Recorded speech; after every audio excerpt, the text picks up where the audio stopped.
All right. Well, welcome everyone to our IE planning workshop. This morning, we're focusing specifically on our non-degree units. So that would be units that fall under the category of either administrative units or academic and student support services units. If you're not sure which one of those categories you fall into, we have a handy spreadsheet in our Microsoft Teams team, which is called the IE planning team.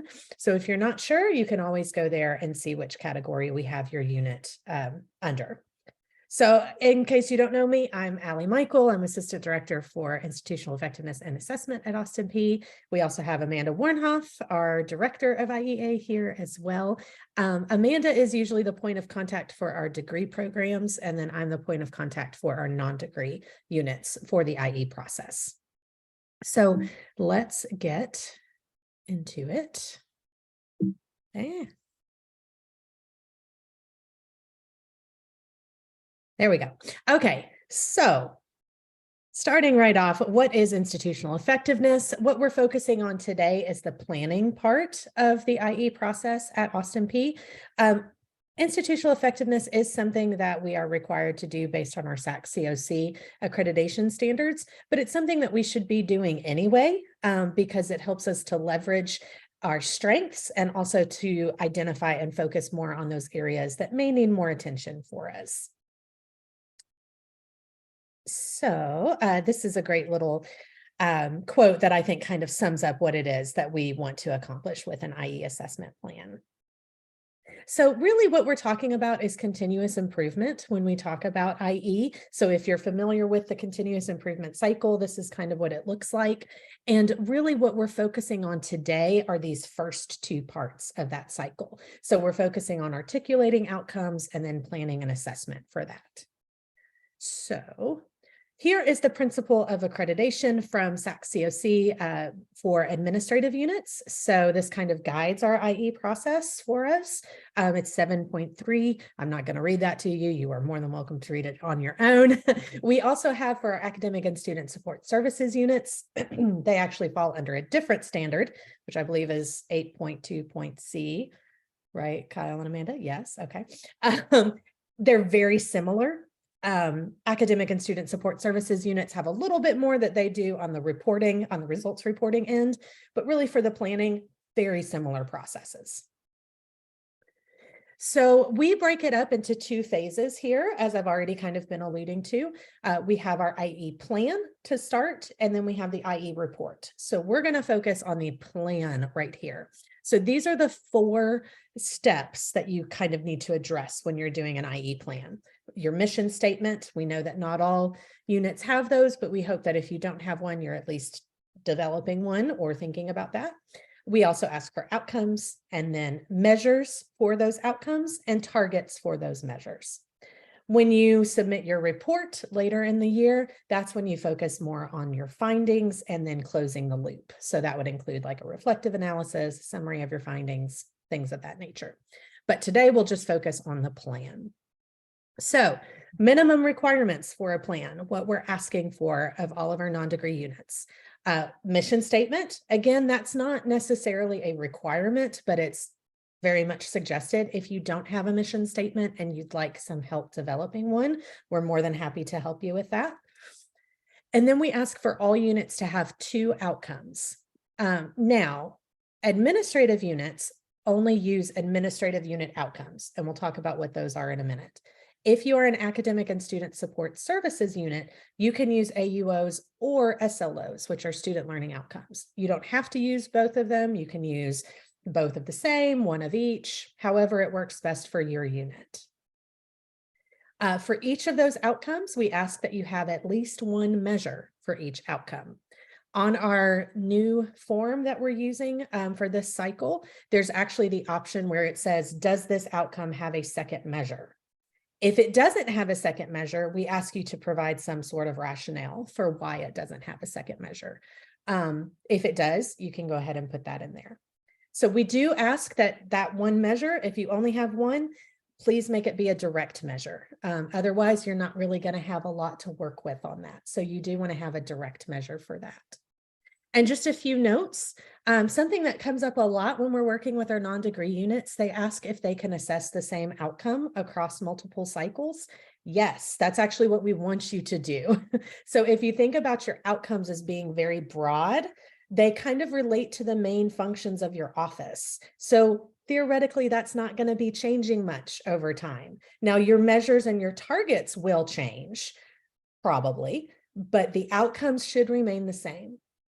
And we ask that you measure those 2 outcomes each year, just any 2 that works for your office. And then you can always come back to those later in your cycle to reassess. Does that make sense? Does anybody have any questions about the minimum requirements that we're asking for? Okay. Then we'll just keep on moving. I will show you this later. I don't want to move away from the presentation just yet, but at the end, we're going to actually go through the forms in Qualtrics. And I also want to show you the additional resources that we have in Teams. I'm going to post this PowerPoint on our website as well as in Teams, so you'll have those links handy there. If you need access to the IE planning team in Microsoft Teams, just let me know. You can send me an email. You can put it in the chat now, and we'll make sure that you get access to that. I do want to note that all of the IE plans for all units are due by February 15th. So that's coming up very quickly. Hard to believe it's already almost February 15th. But that's for this upcoming 2023-24 cycle. So that's basically the next academic year, if you think about it in those terms. So I want to talk about how we can identify outcomes first, and then we'll get into measures as well, and then we'll actually look at the forms themselves. If you have a question at any point, please feel free to unmute and interrupt me, okay? All right, so when we talk about outcomes, as I said before, these should really describe your current services, processes, mainly the big buckets that your office is responsible for. So a suggested approach that works for us, this is actually how we tackle developing outcomes in our office. We develop a master list of what it is that we do. So what are all of the big things that our office is responsible for? And we make a list of those. And then we identify the key services within that list and use those for our assessment purposes. So you're thinking very broad here. So what are the broad services that your office provides? That's usually the best way to kind of start with your outcomes assessment. So as I mentioned before, we have administrative unit outcomes. So these focus on more of like operational type services. So things that aren't necessarily tied to student learning. They're more about effectiveness, efficiency, things of that nature. And we'll give you a few examples of that here in a minute. But administrative unit outcomes are just what they sound like. They're administrative in nature, as opposed to student learning outcomes, or SLOs, which focus on what it is the student is actually learning, what knowledge they're gaining, what skills or abilities they're practicing, things of that nature. If you are an academic or student support services unit, you may have the ability to actually assess an SLO. It doesn't mean that you have to do it, but if that is one of your key services and you want to focus on an SLO, that's something you can do. Administrative units, though, they won't have those SLOs. All right. So I'm going to focus a little more on administrative unit outcomes. These are the overall categories that administrative unit outcomes can fit into. It's actually going to ask you which category it fits into. And these are your different options that are available for you. So you just want to find the one that best fits. So I'm not going to read through each of these examples, but like, for example, quality. SECA provides high quality cultural events to the community. You see how that's kind of a very broad outcome there. It's one of the key things that that office does, the Center for Excellence for Creative Arts. They're providing high quality cultural events to the community. But it's still something that can carry over from each IE cycle, right? It's not so specific to only focus on one year. So it's something that they can carry on throughout, and it focuses on the quality. Again, compliance with standards. I feel like that's something that a lot of us have to do. Compliance with standards. The finance or accounting office consistently complies with standard accounting practices. Again, very broad, but something that we can focus in on the measures and targets. And that's a key role that that office performs. So as I mentioned, some units, those academic and student support services units, may need to have those student learning outcomes. We are more than happy to help you develop those if you'd like, as well as the AUOs. And really, it's just what works best for your unit. We used to require all academic and student support services units to have an SLO, but then once we heard back from them, we realized that's not very feasible for every unit. So whatever works best for your unit and whatever is going to help you engage in that continuous improvement cycle, that's what you need to do.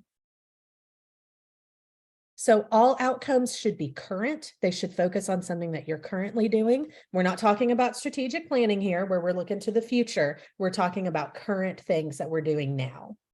It's something that your office should have control of and have responsibility for. You don't want to set an outcome for yourself that you don't have any control over, because otherwise, how is that going to help you? If it's something that another office is responsible for, that's not something that's going to help you ultimately.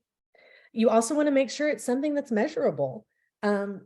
Sometimes somebody will come up with something and we'll be like, wow, that sounds really great. How are you going to measure that? So you need to think about it in those terms. How can it be measurable? It should lend itself to improvements. With that, we usually say you don't want it to just be a yes or no outcome. Like, did I do the thing? Yeah, I did it. Okay, now what? We want it to be a little more than that. Like, okay, I did this thing, but how can I do it better? Or what can I learn from how I did it? We want them to be singular and not bundled. We've seen a lot of these where somebody will submit an outcome where it's a paragraph long and we're like, oh my gosh, what are you trying to do with this? And it might be 4 outcomes in one. So make sure when you're looking at it that it's a singular outcome that you're focused on. Of course, you want it to be meaningful, and we ask that you link it back to the strategic plan goals. So since we moved from that Microsoft Word template that we used last cycle, and now we put it into a Qualtrics form, the questions that we're asking you are exactly the same, except the strategic plan. So we did update it for this current strategic plan. So that's the only thing that's going to be different from when you submitted it last year. All right. So you can even use your plan as last year as kind of a guide moving forward. Amanda? Yeah, can I just chime in really quick about the strategic plan portion? I know that can be really confusing and there's like a lot of new information coming out about the new strategic plan.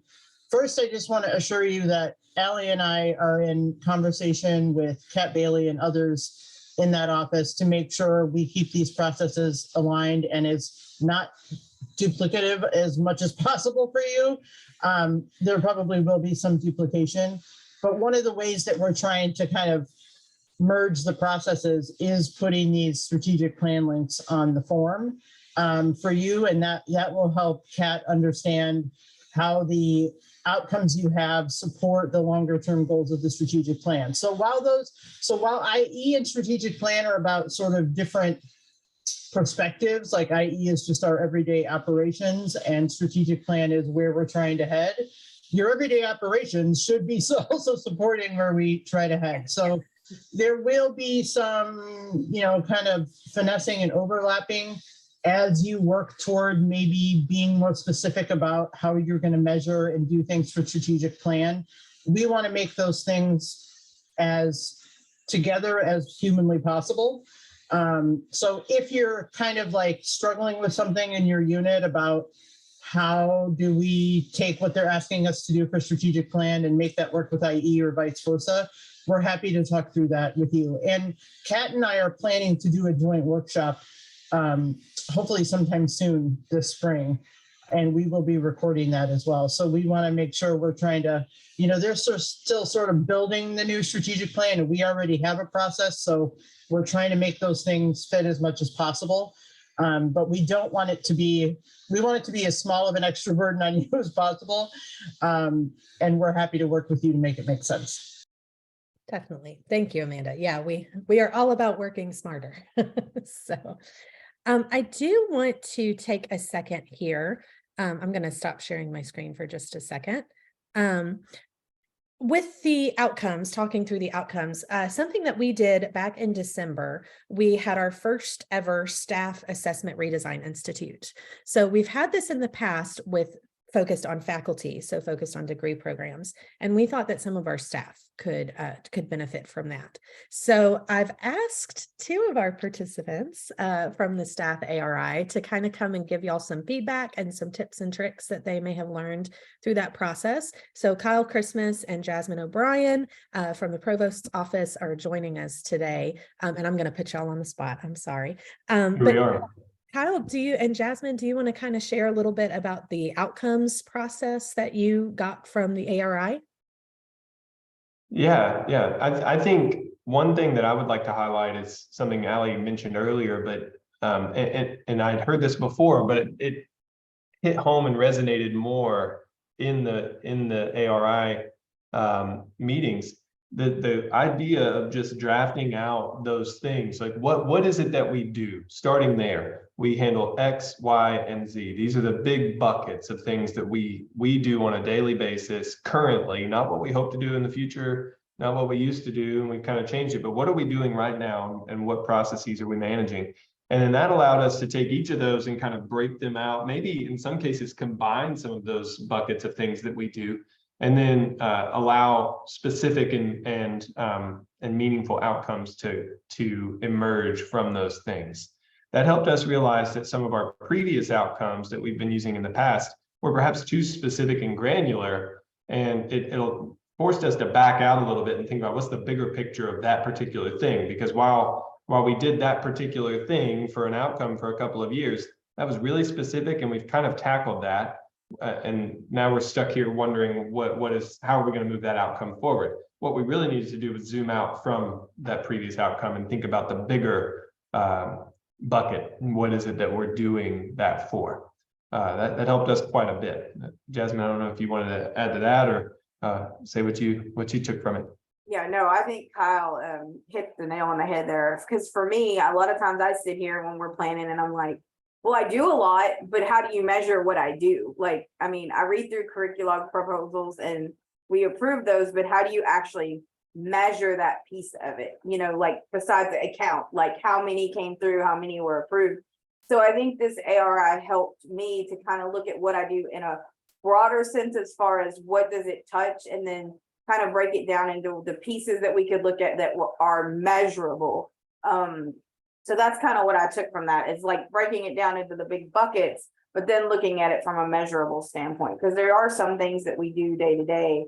Like I was saying, when they put curriculum proposals in, other than a count, there's nothing measurable about a proposal going through. So I think that workshop really helped me to be able to work with Kyle and figure out where are some things that we do that we can measure on my side for curriculum, as opposed to just a yes or a no. Yeah, and one other example of that is Jasmine was helping to maintain a credit hour review outcome that we had used for the past couple of years. And that was a really important thing that we were doing. But once again, that's really specific for an outcome. That's not a high level operation that if you think, what does the provost office do? They make sure everyone's meeting credit hour.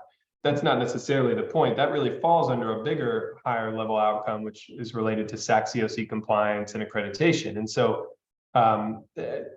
zooming out from that a little bit allowed us to think about credit hours still. That could very well be a measure that we use moving forward as we continue to get better with SAC-COC compliance. But it is not the outcome necessarily that we're seeking. The outcome of that measure is that we're in compliance with SAC-COC standards related to credit hour. It gives us more flexibility to keep that in the docket as a potential thing to measure again in the future, but to really think about the other pieces of that puzzle that come together for the bigger thing, which is for that particular outcome is SAC-COC compliance. Great, thank you both so much. And I'm probably going to call on you again when we finish the measures part. All right. Okay, so I'm going to go back to this and now we can talk about those outcomes. Thank you both so much. And if anyone is interested in the staff ARI, we are probably going to hold another one. We don't have a date set yet, but it was so successful in December that we may just have another one. So And there was coffee. There was coffee and we fed y'all. So, but TBD. So stay tuned for that. All right. So now that we've got the outcomes, we need to figure out how to measure them. So when we're talking about, again, I'm going to focus on AUOs for this because I feel like that's what most of us will be using for our plans. Some examples of assessment measures for an AUO. You can use quantitative data. So things like response times. How quickly are you responding to the needs of your constituents? So I submitted something to PR yesterday for a new webpage to be created. So they could take the response time. How long did it take for me to submit that form for them to actually create the new webpage? That could be something that they could use as quantitative data. I totally just called out PR. Sorry, that was just fresh on my mind. Things like efficiency, how quickly you do things, how quickly you support things. Are you meeting deadlines? Things of that nature. Client satisfaction is another big thing. You can measure that through surveys. You can do focus groups with that. And then external or peer comparisons. So things like audits. I know a lot of our offices have to go through audits. So that's something that you can use. Other outside agencies that you can use for those measures. So those are just a few examples of some of those assessment measures for AUOs. It looks a lot different than SLOs if any of you come from that background. We do want to specify that assessment measures should be directly related to the outcome. Usually when somebody calls us and they're like, I don't know, this just isn't making sense to me. A lot of times it's because of there's a misalignment between the outcome and the measure. And it might be something that you don't even realize until an outside person looks at it. A lot of our daily tasks that we do are so intertwined that we think they all support one another, but when it gets to actually measuring it, there may be a misalignment there. So having someone from the outside look at it can be very helpful with that. Consider all the aspects of the outcome when you're using that measure. If you say in your outcome that you want to be, efficient and effective, maybe have two measures, one that measures efficiency and one that measures effectiveness. So you want to make sure that you're addressing all parts of that outcome. You want to make sure that you're also focusing on all Austin Peay instructional sites and delivery methods. So if you work with different sites, say you have some functions here on the main campus, some at Fort Campbell, you want to make sure that you're addressing both of those in your measure. If you do things online and in person, also you want to think about those things as well. That's something that SAC COC is very cognizant of, that we need to focus on. We want to make sure that we're measuring our effectiveness. That's going to help us when it's time for us to write our results reports. That continuous improvement cycle, remember, we want to make sure that we can measure that effectiveness through that. We want to make sure that we have adequate data for our analysis, make sure that when we're writing a measure, it's going to actually give us enough to do what we need to do with it. So like for our office, I wouldn't say I'm just going to focus on units within academic affairs and their IE planning process. That would give me a lot of data, but that's not going to give me enough data because we work with units from all across campus. So I need to look at everybody, right? That's just an example from my unit. It might be different for yours. We want to make sure that these are going to give us actionable results. Again, that goes back to that. We don't want a yes or no. We want to make sure that it's giving us something that we can act on and move forward with. And we want to make sure that we're including all of those important details, the who, what, when, and how. Who's doing this measure? When are we doing it? Who are we doing it on? How are we doing it? So it might be, our assistant director will administer a Qualtrics survey to all administrative units during the month of February. I don't know. I just made that up. But thinking about all of those different details to put in there. I like to Ally. think that if somebody, like, say something happened to me and I left my position, or I got really sick and I couldn't do the assessment, somebody else could look at that plan and say, okay, I know exactly what needs to be done, right? Sorry, Kyle, you were going to say something? Sorry about that. I was just, you kind of touched on this point. Should we think more in terms of positions rather than people when we're thinking about the who for Yeah. those kinds of circumstances? Yes, I think that that's the best way to do it personally. Because like I just said, if something were to happen, you know, if somebody, you know, left the university, changed positions, whatever, we want to make sure that we have a lot of new people that have joined us over the last year, and some of them might actually be on this call right now. And they may see a plan and be like, I don't know who this person is, because maybe that person left before they came to the university. So yeah, I would do it position specific. And finally, we want to make sure that these measures are manageable and practical. If you are in a unit where there's 2 staff, you probably don't want to say, you know, we're going to do 50 focus groups this year. No, you're not. That's not manageable or practical. So think about it in those terms. Consider the staff you have, consider the resources you have, all of those things, and make it work for your unit. All right. Amanda, do you have anything to add to that? All right, cool. No, I'll just say I'll be the bad cop compliance person and say, I know we have a lot of turnover and people shift, and we can take that into account. But don't put all your eggs in one basket, because people leaving the university or your area or being new to your area isn't always enough of a reason to not have a report for your IE plan. So I would make sure that you have something that you or someone can always pull as much as possible. Yeah, that's a good note. And it may be that in your report you say, I was only able to address this part of the plan, and that's fine, but just as long as we see that you're doing something with it. That's a good note, Amanda. Thank you. So we want to make sure that your assessment measures are outlining the way that you're going to assess the outcome. Lots of times we'll write a plan, submit it in February, and then we go to actually put it into place and then report on it. And we're like, what was I thinking? What did I write? So that's why we want to make sure that it's very much a systematic way that we're going to assess that outcome for ourselves and for other people in our unit. And again, we want to make sure that we're focusing on those important questions. What data are we collecting? When are we collecting it? What assessment tool are we actually going to use to use that, to assess it? How are we going to analyze it? Who's going to be involved in that analysis? So all of those things are things that we definitely want to think about when we're writing these measures. So we encourage you to use multiple direct assessment measures if it's possible. Again, we know that units have extenuating circumstances, but we do encourage you to use multiple direct measures. And then when it's time to establish an achievement target. So we have this measure that we've written, and now we need to figure out, well, how are we going to tell if it's met or not? We need to set a target for ourselves.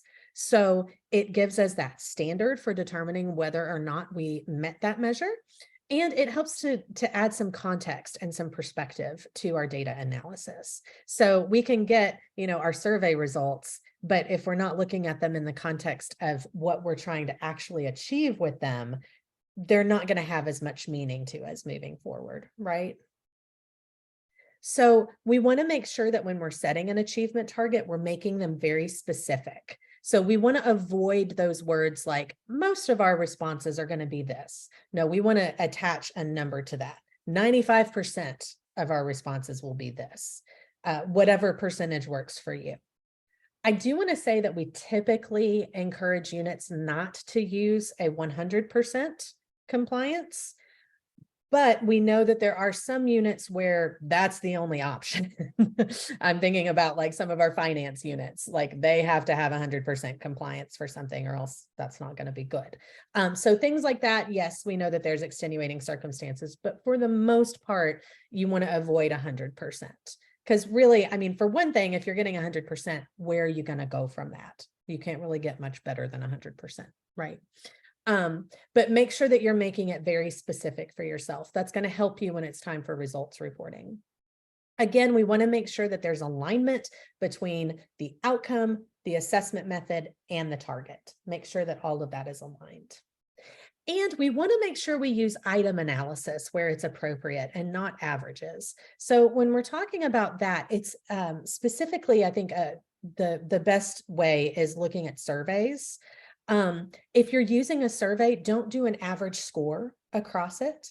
You want to have a measure for like each question across all respondents. So I would think of this, let's say I'm giving my students a test and they all get an A on the test. Everybody got a 95% on the test. And so if I just looked at that, the overall average, I would think, oh, my students are killing it. We're doing great.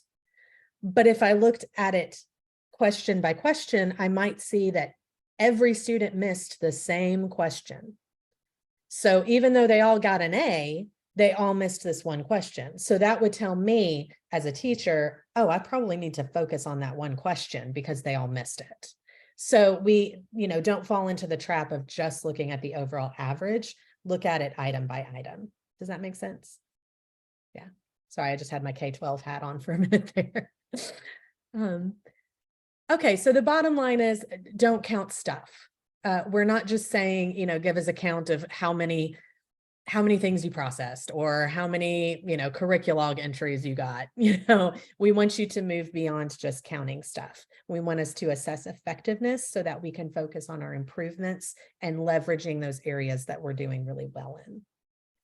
So I'm going to stop sharing that for a moment. And I want to go back to Kyle and Jasmine. If you all have anything else that you want to share about measures or targets or anything like that relates to the IE plan. I think this is a place where we can get really dynamic too, and year over year get better and better at thinking about how we're measuring and what we're measuring and what we think those targets should be. And so I go back to the credit hour example. We used one particular measure for that in one year. We reflected on that measure, realized that it was not the best approach. What we, the tool we used was not very user-friendly. There was some clarifying information that would be helpful to the respondents.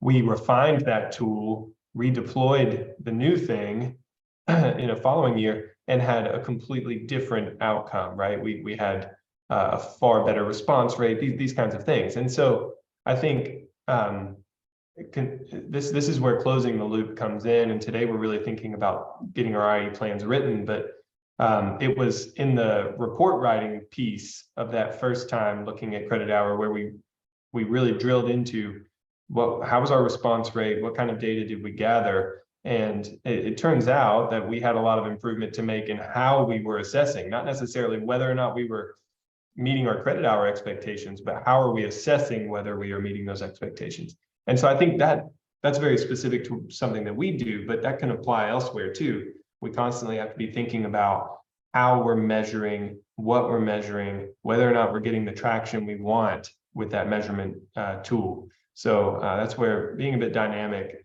is critical. And I think Allie talked about not using 100%. And I think that's something that we really had to look at because like how it mentioned earlier, the credit hour thing and how that related to a SAC. So in essence, we need to be 100% compliant. So that 100% needs to be there.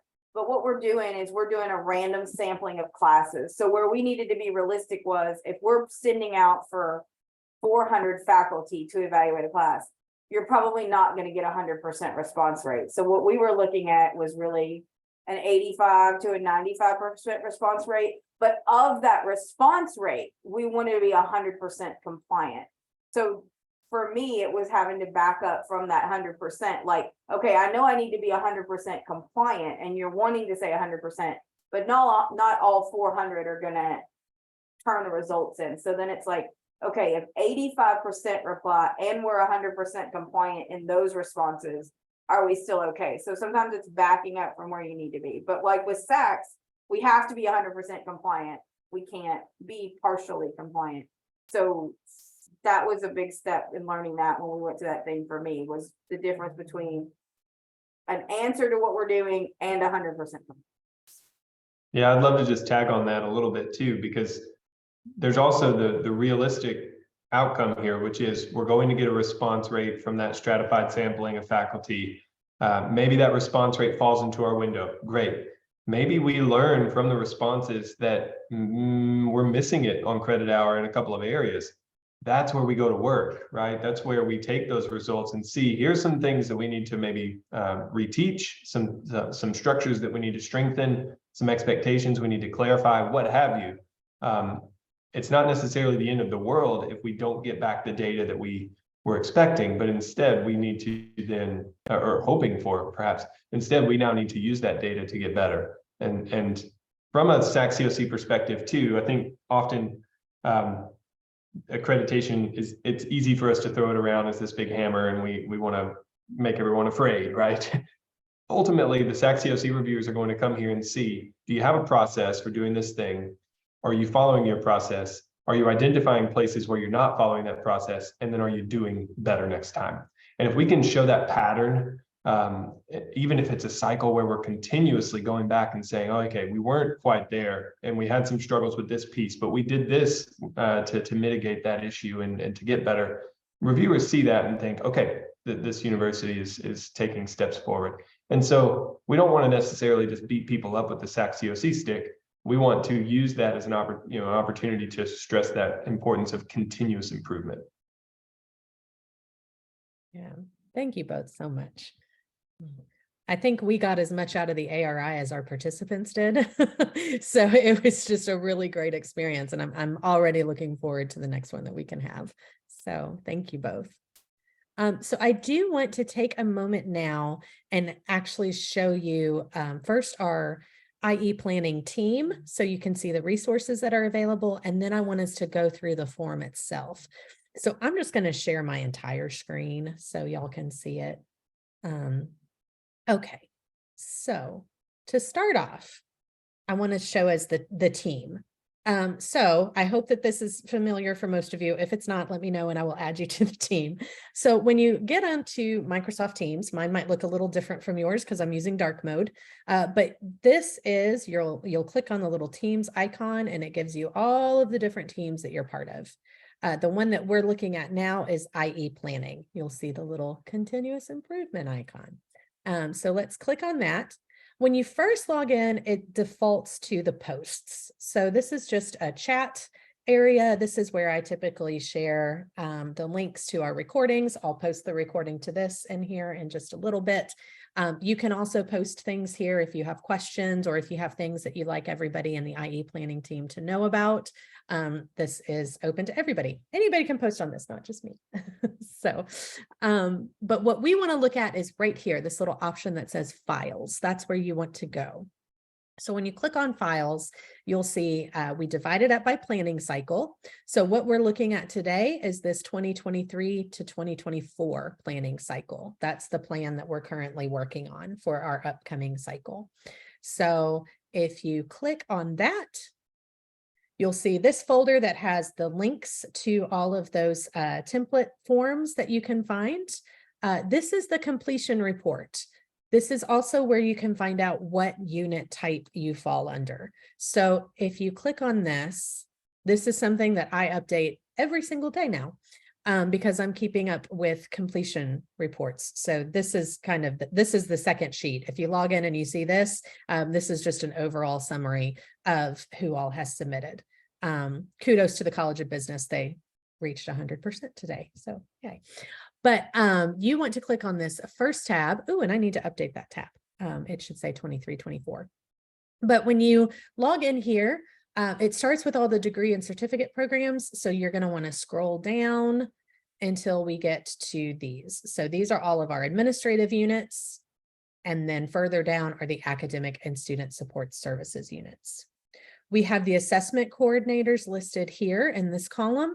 So if that needs to be updated, you can update it yourself, or you can send me an email and I can update it for you. So if there is a new assessment coordinator for your office, just let us know and we'll get them added to this column. And then, like I said, I check the form submissions every day, and I go in and I mark if someone has submitted their plan, and then I update the overall completion rates. But this is where you can go to find out all of that information about your unit. Okay.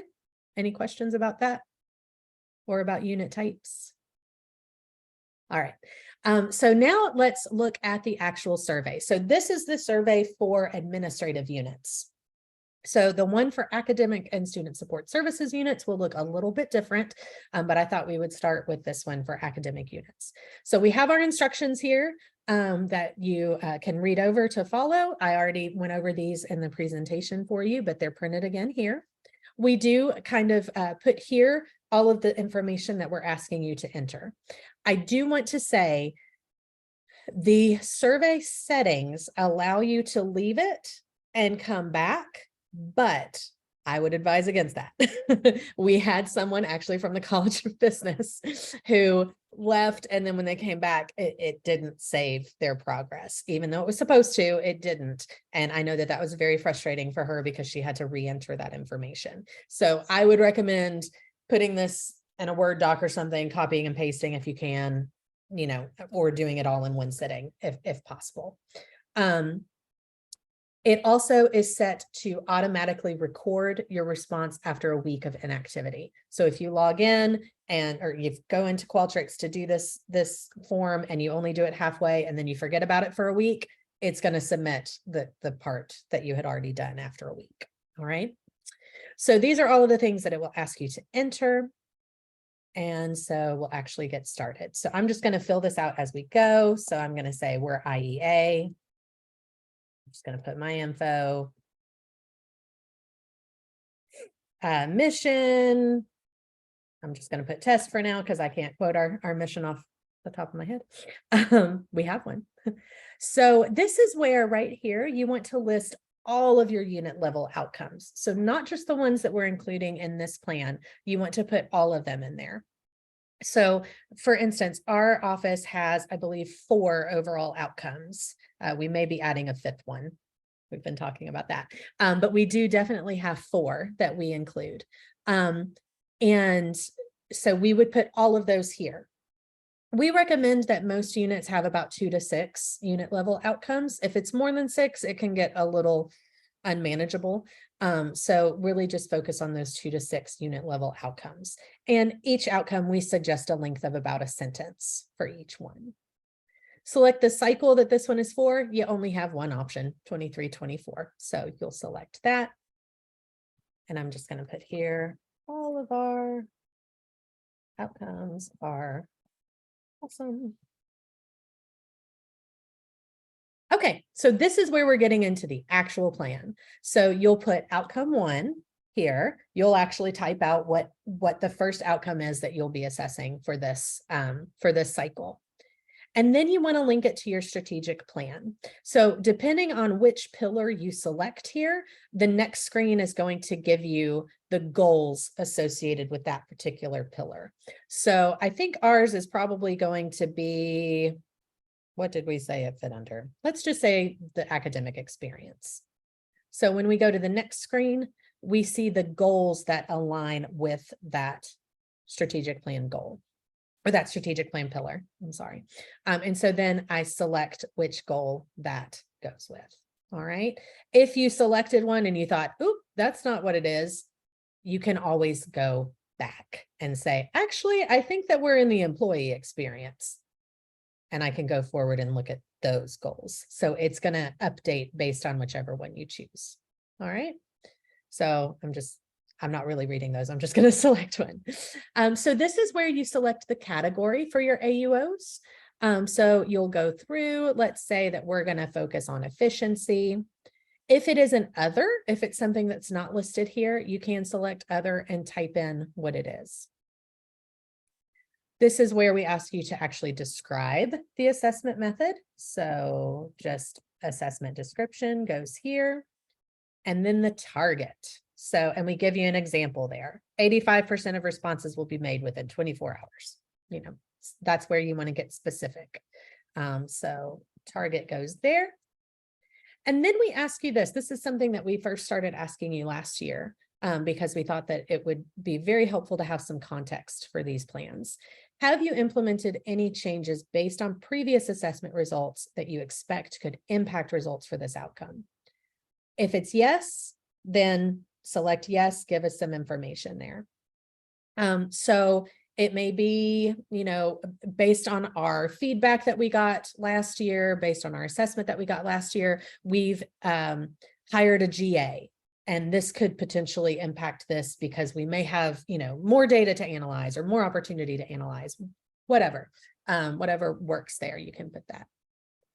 Does this outcome have a second assessment measure? If it does, you can say yes, and the next screen will have this same information there to enter a second assessment measure. Or you can say no.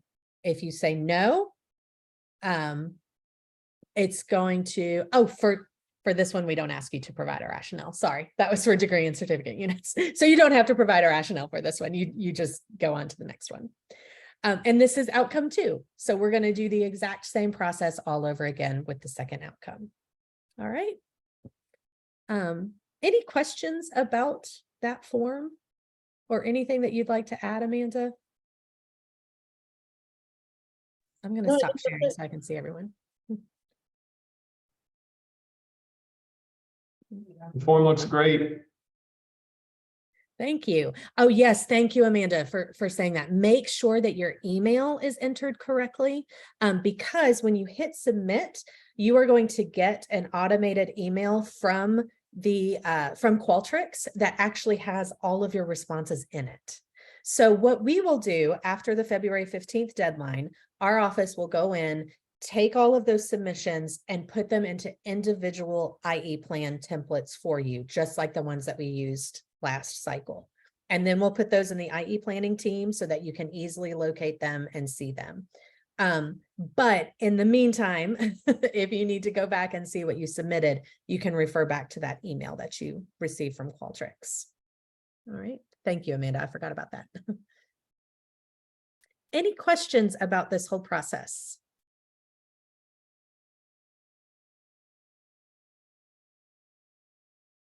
All right, Kyle and Jasmine, any last thoughts from the ARI that you'd like to share? Or I feel like Thanks for having us, and I highly recommend the next ARI for all of you, not just for the coffee and snacks and food.